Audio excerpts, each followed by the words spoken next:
Wyoming Territory, late spring of 1876, and the wind over the high plains carried more than dust. It carried the sound of a runaway wagon wheel and a girl's breathless panic. Mara Montgomery gripped the reins of the mule cart tighter, her knuckles white as bone.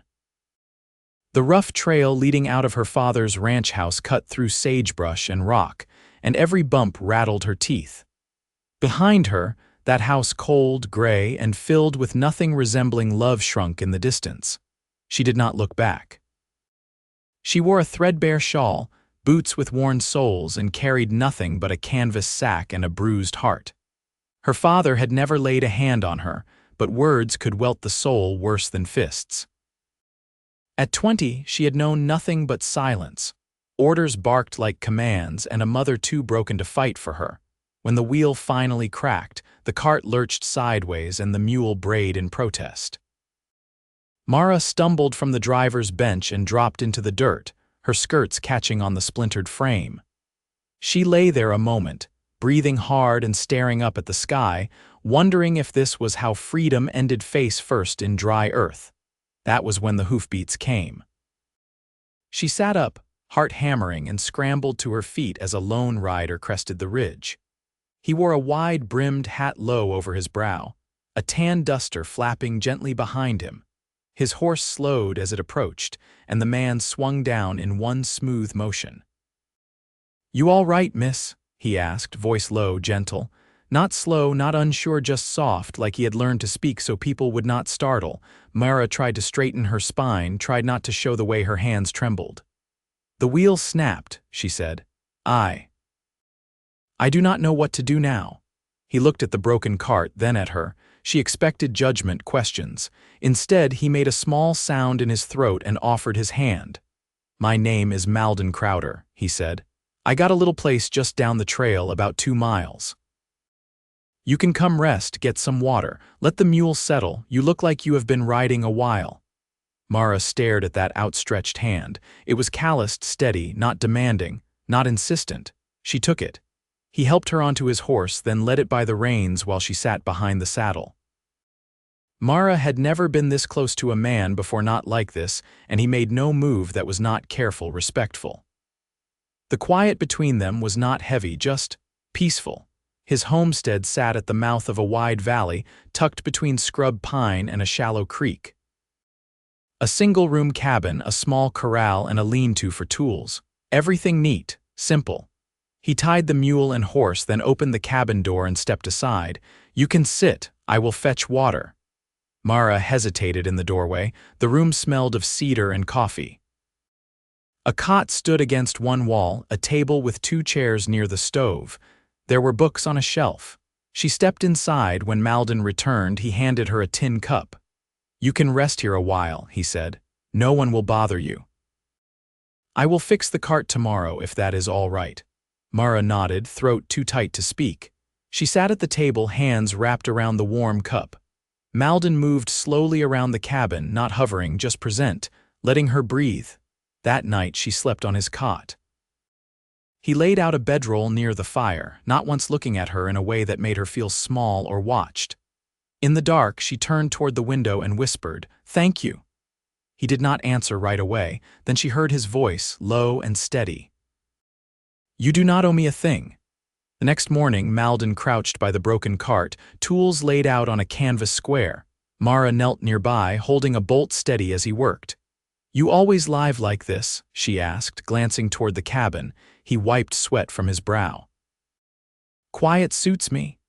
"Why?" Malden paused, then looked at her. "Because I saw too much noise in the war, came back with a head full of things I do not care to remember. Out here it is just the land and the work."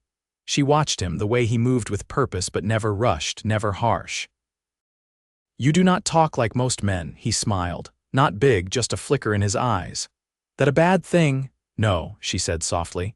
"It is the first good thing in a long time." By noon, the cart was fixed. Malden handed her the reins but made no move to push her to leave. She looked at the road, then at him. "If I stay, just a little longer, would that be all right?" His voice was quiet. "You can stay as long as you need." So she did. Days passed. Mara helped with chores, gathering eggs, sweeping the porch, tending the garden behind the house. Malden never hovered, never asked questions she was not ready to answer, but he was there, steady. One evening they sat by the fire, a pot of stew warming between them. She looked at the line of his jaw, the way his eyes softened when he looked at her, and something deep inside her eased. "Why did you help me?" she asked. Malden met her gaze. "Because you looked like someone who needed safety, and I know what that feels like." She reached across the firelight, her fingers brushing his. He did not pull away. "I feel safe with you," she said, voice barely above a whisper. He turned his hand, laced his fingers through hers. "You always will." The air between them shifted, not rushed, just real, and for the first time in her life, Mara felt like she could breathe. The days that followed moved with the hush of early summer. Bees drifting through tall grass, the creek thinning to a whisper, the sun stretching longer each evening. Mara kept to the rhythms of the land, waking early to sweep ash from the stove or rinse clothes in the shallows, her hands steadying with each task. She'd never been asked before if she liked the work she was given. Malden asked her once. She didn't know what to say.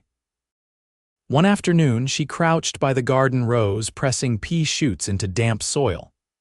Malden stood a few yards off, repairing a cracked fence rail, his shirt clinging dark across his back. She watched the way he moved, not with the rigid precision of a man trying to prove something, but with the quiet focus of someone who understood the value of things lasting. "Did you build all this yourself?" she asked, brushing dirt from her palms. He looked up, squinting into the light. "Took me 5 years. Started with a lean-to, slept under it one winter with snow blowing through the cracks, learned fast after that." She pushed a pebble deeper into the earth. "Why here, this spot?" He leaned against the post, arms crossed. "Found it after riding north from Rawlins. The land didn't argue with me, just let me be." She wiped sweat from her brow and stood. "You ever think about leaving?" "No," he said, like it was the simplest truth he knew. "I've had enough of starting over." They ate supper by the window that evening, forks clinking softly against tin plates. The sky outside burned copper and lilac. Mara picked at her food, watching the way Malden's hands moved, careful, assured, never once hurried. "I can't read," she said suddenly. His fork paused mid-air. He didn't look surprised.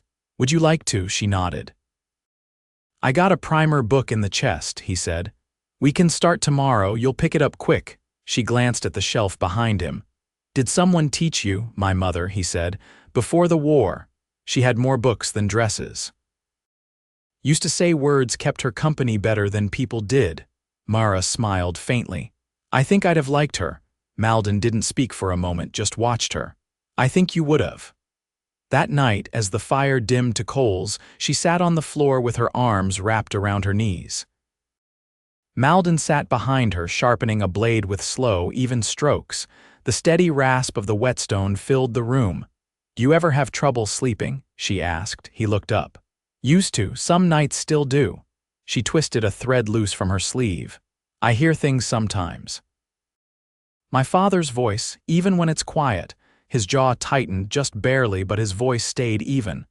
"That's not weakness, that's memory. It fades slower than we want." She turned her head toward him. "Do yours fade?" He held her gaze. "They don't win anymore." They didn't touch, not then, but something between them shifted, a steadiness settling in the space they shared. The next morning, Mara held the primer book like it might break apart in her hands. She sat at the table while Malden poured coffee and set it beside her, then pulled up a chair.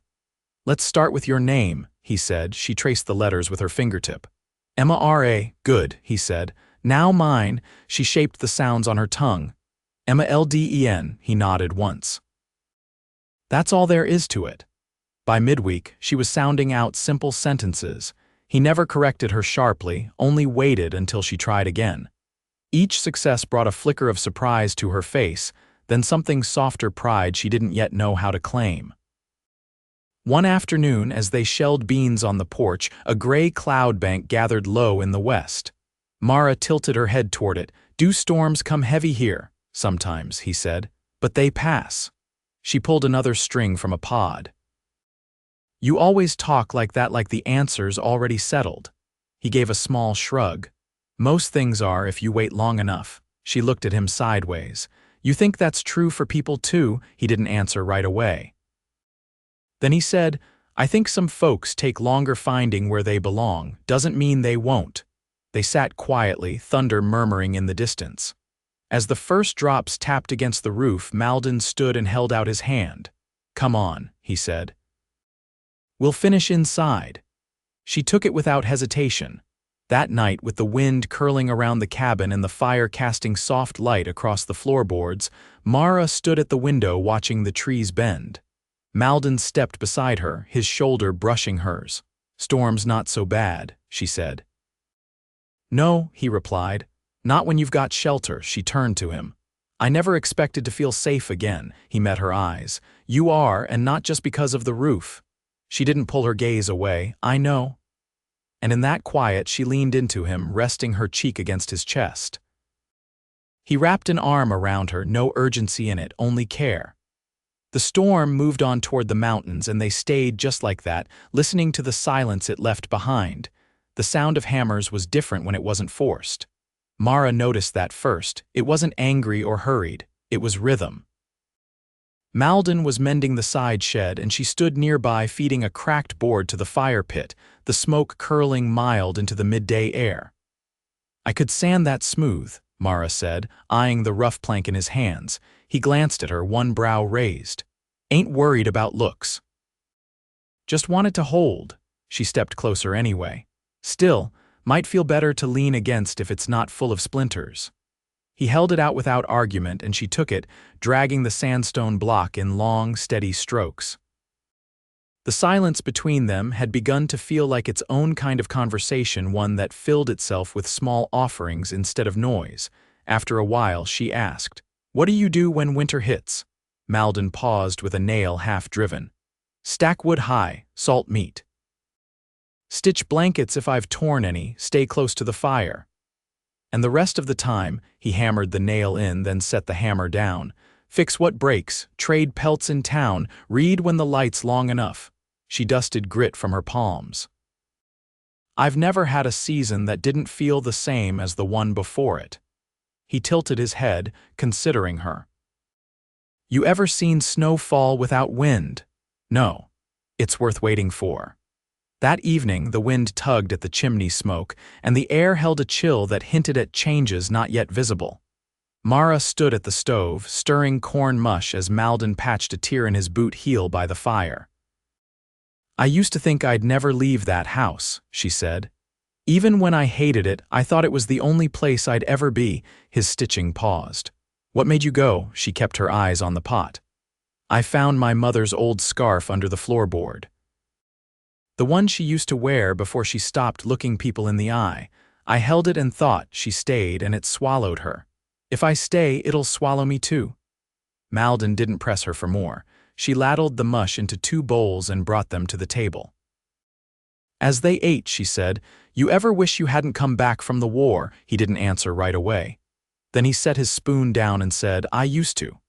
When the nights were loud in my head, then I started planting things, watching them grow.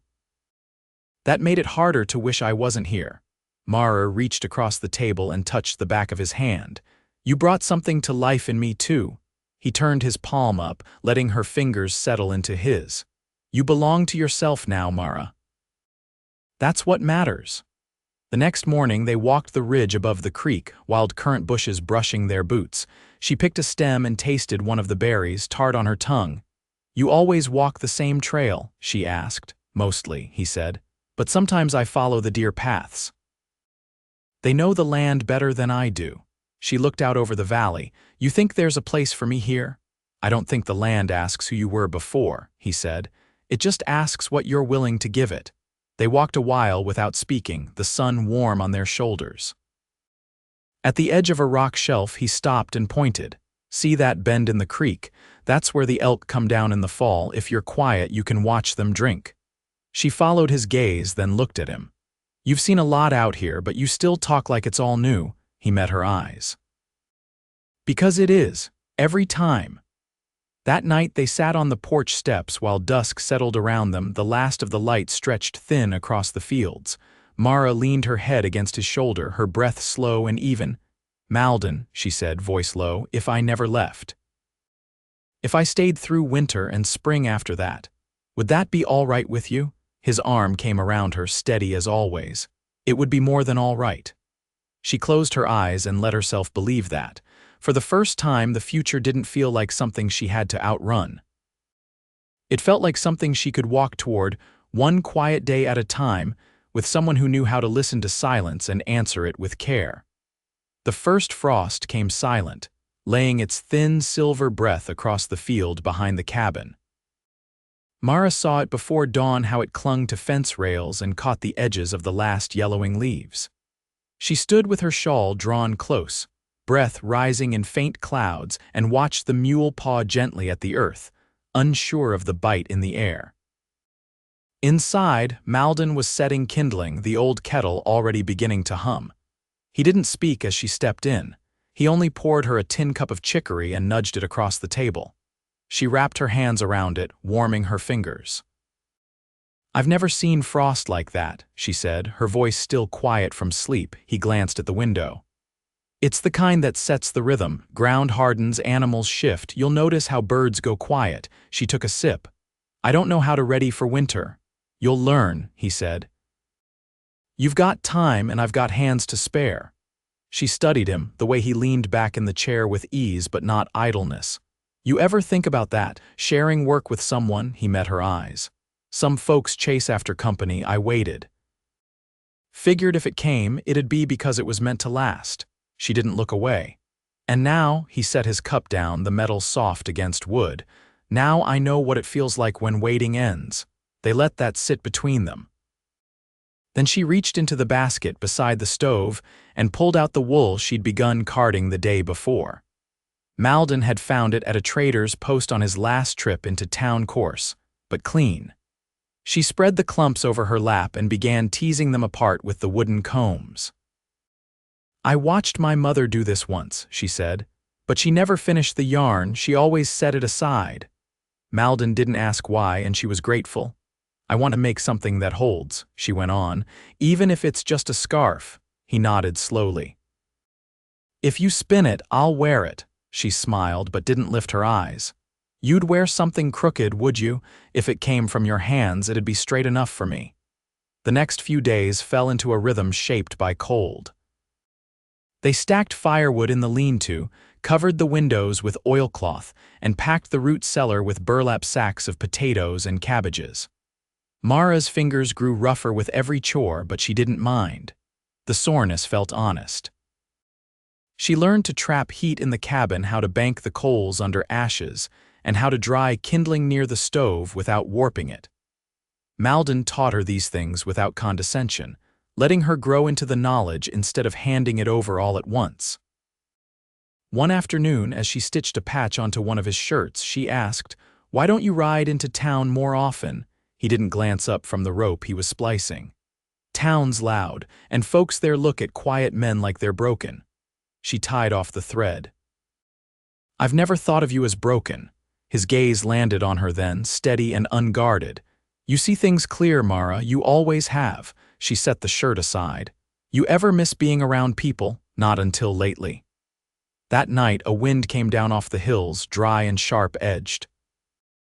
They sat close by the hearth, her knees tucked under her, his hand resting on the floor beside hers.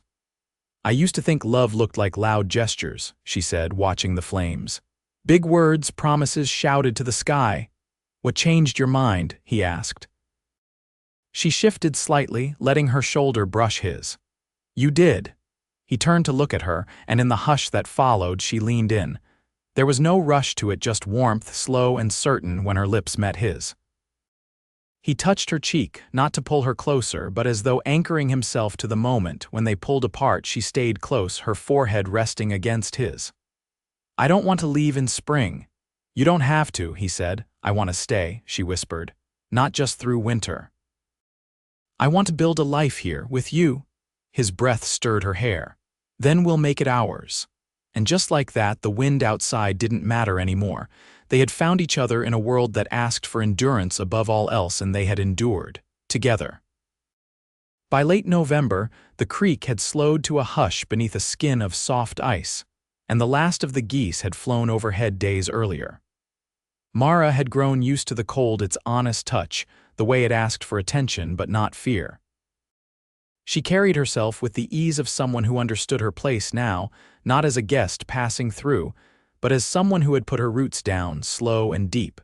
The cabin had changed too. Not in structure, but in feel. A second chair carved by Malden's hand now stood by the hearth.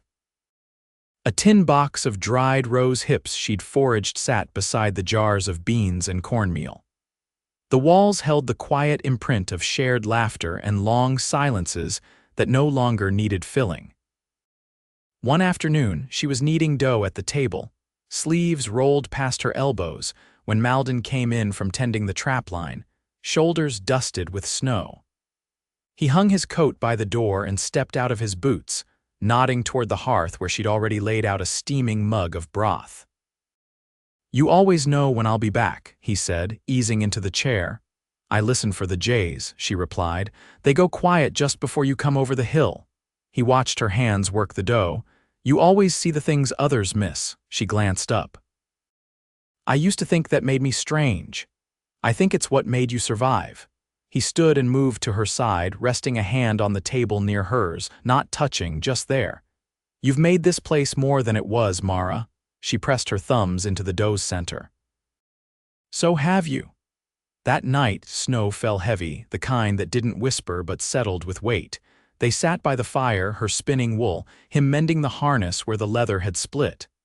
Outside, the wind pressed against the door, but neither of them glanced toward it. "Did you ever think about what you wanted back before everything?" she asked, her spindle turning slow in her fingers. He didn't look up. "I wanted quiet, not just the kind without noise, but the kind that settles inside a man. Do you have that now?" He set the harness down. "I do." She wound the last of the yarn around the spindle. "I wanted to be seen," she said, "not watched, not judged, just known. You are," he said, and it wasn't just words. She set the spindle aside and reached for his hand. This time there was no space between them. Through December, they read together in the evenings, her halting voice gaining strength with every page. She stitched a lining into his coat. He carved her a wooden comb with wildflower etchings along the spine. They traded no grand declarations, just actions quiet and sure. One morning, after the snow had piled past the windowsill and the wind slept still for once, Malden stepped out to survey the drift along the roofline. Mara followed, pulling her shawl close. "Sky's clear," she said, breath rising in the cold light. He turned toward her, eyes thoughtful. "It's been near a year since you came down that trail," she nodded. "Feels like longer, but not in a heavy way." He held something in his palm, a ring of braided silver, simple and unadorned. "I never asked for much from life. But now I find I want to ask you something." Her lips parted, but she let him speak. "I've watched the seasons turn with you. I've seen what you make with your hands, how you steady what's shaken. I don't want another year without you beside me, not as a visitor or a name on my land, but as partner to it, to me." She took the ring without hesitation, eyes bright but steady. "You've given me a home, Malden. Let me give you the same." He slid the ring onto her finger, and she leaned into him as the wind stirred the trees. They married at the creek's bend come spring among juniper and new grass. The only witness was the land. Malden wore his duster, brushed clean, and she wore a dress she'd sewn from flour sacks, softened by time. He carved a small bench for her to sit on beside the hearth, and she planted mint behind the cabin. They kept building another shed before summer, a new paddock for a second mule. She started teaching children from nearby homesteads how to read, once a week in the clearing by the creek. Malden fixed their wagons and sharpened their tools. Folks began to leave gifts at their gate: honey, yarn, a bundle of apples offered in quiet thanks. Years passed, not quickly but with the ease of a well-worn trail.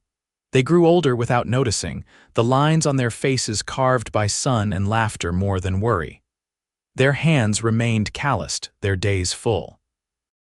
On the porch one evening, as the light folded soft across the hills, Mara rested her head against Malden's shoulder. "You ever think about the road that brought us here?" she asked. He looked out over the land they'd built together. "Only when I want to remember how far we've come," she smiled, eyes closed. "I'm glad I broke that wheel." He kissed her temple, slow and sure. "So am I." And there, in the hush of the Wyoming dusk, with the scent of pine drifting on the air and the creek murmuring down in the hollow, they stayed two lives joined not by chance, but by the quiet, steady work of love.